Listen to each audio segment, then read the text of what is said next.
Right.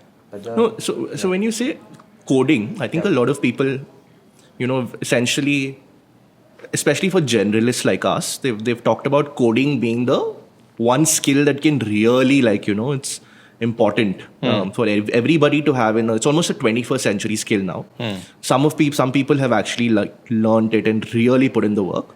How easy or how difficult was it for you to pick it up and to actually reach a level of expertise? I think the first barrier to learning coding is like the introduction part.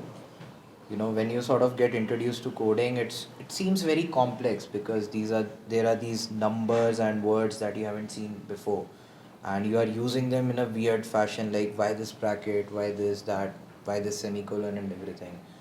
Luckily, I got introduced to it while I was in school, and I had a really brilliant teacher like Dilip Chanani. So I was studying in Ahmedabad back then, and he was like a really amazing teacher. The way he guided us and he took us like step by step and everything. And because it's in school, you got to study it. No matter how many times you go to him, his voice would always be so sweet, and like his personality, his demeanor was that. He was like, okay, I will explain you again, and he said slowly. And like when he's speaking so slowly, it's actually registering in your head. So 2018, I had this internship got this internship offer at Sydney. So there I met again like amazing people who were working on like these web apps, creating like these interactive web apps, what we call 2.5 web 2.5. And there I realized that there's a huge market opportunity here. And I was also studying these subjects related to entrepreneurship back in college as in my electives.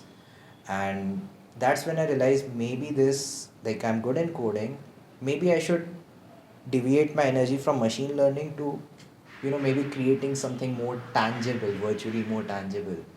And that's when I picked up web development as a full-time ambition. How did you study web development? Because you're doing geophysics. Did you learn like on Coursera, Udemy? Yeah. What was it like? So COVID has been a boon for me. Shouldn't say it like that, but You got the time to. Yeah, I got the time. I got the time to, because there were no classes. Even the virtual classes were like, just open Zoom, just join the class and just sit there, and meanwhile you can do your own stuff. So that was the time when I enrolled in a bunch of these code along courses and everything on Coursera and Udemy. And I just, there's this. So have you read the book Ikigai? So Ikigai speaks about this flow state. Yeah. So when you're drawing or when you're creating, musicians get this a lot. When you get into the zone. When you are just in this zone and everything is just blurred. So with coding, that sort of thing started to happen with me. Like when I was coding and creating something and designing something, I was just in the zone. I'm starting at like 11 p.m. at night and I'm ending at like 5 a.m., 6 a.m. in the morning, like getting into the zone. And if you figure out it quickly, like what gets you in the zone, just stick to it. Just stick to it.